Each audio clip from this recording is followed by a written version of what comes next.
اور حضرت عمر رضی اللہ تعالیٰ، ان کا واقعہ تو آپ کو پتہ ہے نا کہ اللہ کے پیارے پیغمبر نے، اللہ تعالیٰ نے اللہ کے نبی کو نام بتا دی کہ جو منافق ہے نا ان کے نام اللہ کے نبی کو بتا دی، اور اللہ کے نبی نے وہ نام صرف ایک صحابی کو بتائے۔ اللہ کے نبی نے صرف حذیفہ بن یمان کو بتایا۔ اب سب کو پتا تھا، صحابہ کو منافقین کے ناموں کا پتہ حذیفہ بن یمان کو۔ حذیفہ سے پوچھتے ہیں، حذیفہ ہمیں نام تو بتا دے۔ کہا میں کیسے بتاؤں؟ اگر اللہ کے نبی نے کسی اور کو بتانا ہوتا، اگر راز میں نہ رکھنا ہوتا تو میں پھر وہ بتا دیتا، اس لیے مجھے رازدان بنایا، میں کبھی یہ راز نہیں بتاؤں گا۔ صحابہ کرام کیا کرتے ہیں، اور خصوصی طور پہ حضرت عمر دیکھتے کہ اگر حذیفہ مدینے کے اندر ہے اور مدینے کے اندر فوت کوئی ہوا ہے، نام نہاد مسلمان کوئی فوت ہوا ہے، حذیفہ اس کے جنازے میں اگر جاتا ہے تو یہ مومن ہے۔ اگر حذیفہ اس مسلمان کے جنازے پہ نہیں جاتا مدینے کے اندر ہونے کے باوجود، حضرت عمر اس کا جنازہ نہیں پڑھتے، پتہ لگ جاتا ہے یہ منافق۔ اب حضرات دیکھیں حضرت عمر رضی اللہ تعالیٰ عنہ کے تقوی کی انتہا دیکھیں، اور نفاق سے نفرت دیکھیں، اور اللہ کا ڈر دیکھیں۔ ہم منافقتیں کرتے جا رہے ہیں، مسلمانوں کے اندر لڑائیاں جھگڑے کرواتے جا رہے ہیں، فساد پھیلاتے جا رہے ہیں، ہمیں شرم نہیں، ہمیں حیا نہیں، ہماری غیرت ختم ہو جائے، ہم بے شرم ہو جائیں۔ لیکن فاروق اعظم نفاق سے ایسی نفرت کرتے اور ایسے اللہ سے ڈرتے، نفاق کی وجہ سے ہم فساد کروا کے بھی کہتے ہم نے کچھ نہیں کیا، لیکن فاروق اعظم کیا کرتے کہ جب آپ کی وفات کا وقت آیا، جب آپ کو ابو لولو فیروز ملعون نے جب آپ پر وار کیا، جب آپ کو پتا تھا اب میں اس دنیا سے جا رہا ہوں، جب آپ کی دعا اللہم ارزقنی شہادت فی سبیلک وجعل موتی فی بلد الرسلک، جو دعا کیا کرتے تھے کہ اللہ مجھے شہادت کی موت دینا، حالانکہ پوری دنیا کے اندر اسلام غالب آ چکا ہے، اب خطرہ کوئی نہیں ہے، لیکن دعا کیا کر رہے تھے، اللہ شہادت کی موت ہو۔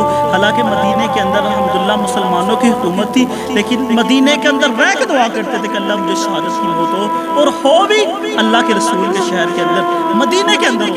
پھر اللہ تبارک و تعالی نے آپ کی دعا قبول کی اور آپ کو مدینے کے اندر شہادت ملی، اور آپ نے اپنی شہادت سے پہلے عبداللہ بن عمر کو کیا کہا؟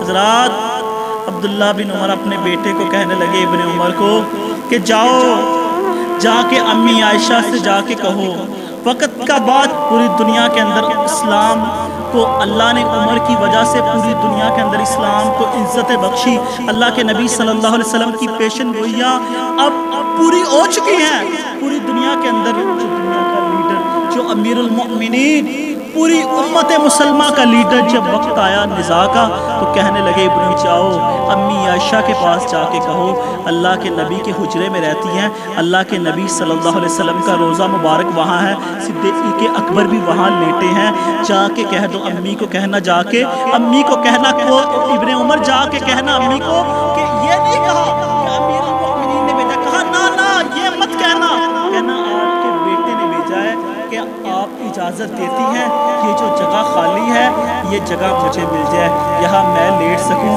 آج تو ابو بکر کو بھی برا کہتا ہے، آج تو عمر پہ بھی زبان درازی کر رہا ہے، آج ان کو منافقین، یہ سب سے بڑے منافقین کو روکنے والا کوئی نہیں ہے، اور اس کو پتہ ہی نہیں کہ اللہ نے کہا کہ اگر میں نے دنیا میں کوئی حصہ جنت کا بنایا تو وہ نبی کا روزہ مبارک بنایا، اور اللہ نے جن کے بارے میں، جن کے ایمان پہ تو نے شک کیا، جن کے بارے میں زبان درازی تو نے کی، جن کو تو نے کہا ان کو جنت نہیں ملے گی، آج وہ دنیا میں بھی لیٹے ہیں تو جنت میں لیٹے ہیں، دنیا کی جنت میں لیٹا میرا فاروق۔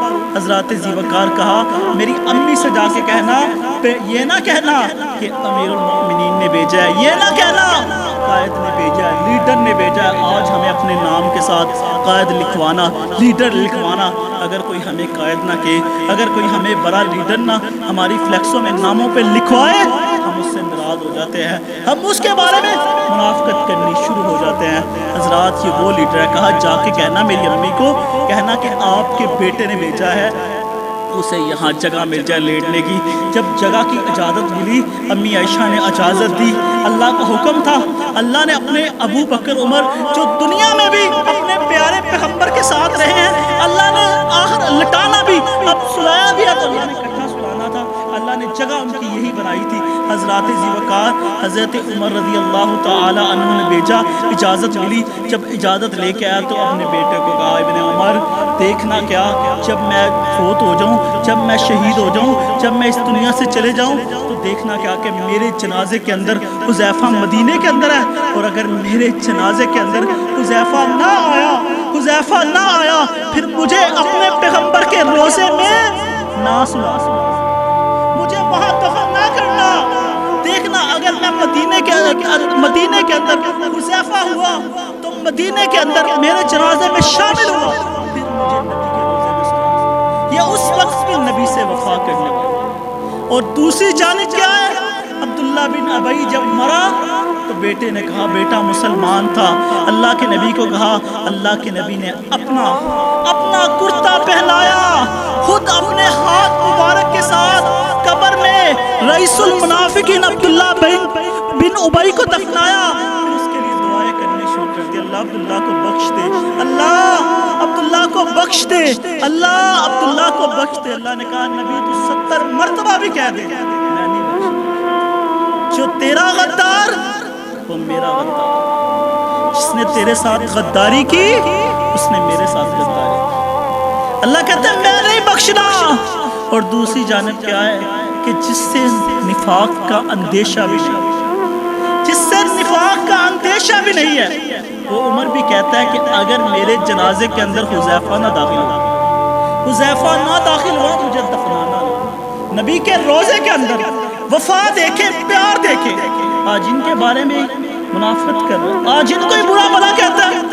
یہ صحابہ کا ایمان تھا, اور منافق نفاق سے اتنی زیادہ نفرت کرتے تھے. اور اللہ نے کیا کہا, اللہ نے کہا قرآن کے اندر ہم العدو فاحذرہم, یہ جو منافق ہے نا یہی دشمن ہے. اللہ کہتا ہے فاحذرہم, تم آرام سے بیٹھے ہو, تمہیں پتہ ہی نہیں ہے وہ کتنے پروپیگنڈے کر رہے ہیں. اللہ کہتا ہے فاحذرہم, ان سے ہوشیار رہنا, ان سے بچ کے رہنا. ہم العدو فاحذرہم, ان سے بچ کے رہنا, ان سے ہوشیار رہنا. یہ منافق بڑے دشمن ہے اسلام. اور اللہ تعالیٰ نے پوری سورت کو منافقین پہ نازل, پوری سورت کا نام ہی منافق رکھ دیا, سورۃ المنافق. پوری سورت ان منافقین کے بارے میں. یہ نفاق اتنی بری چیز ہے, یہ نفاق بہت بری چیز ہے. اب اللہ کے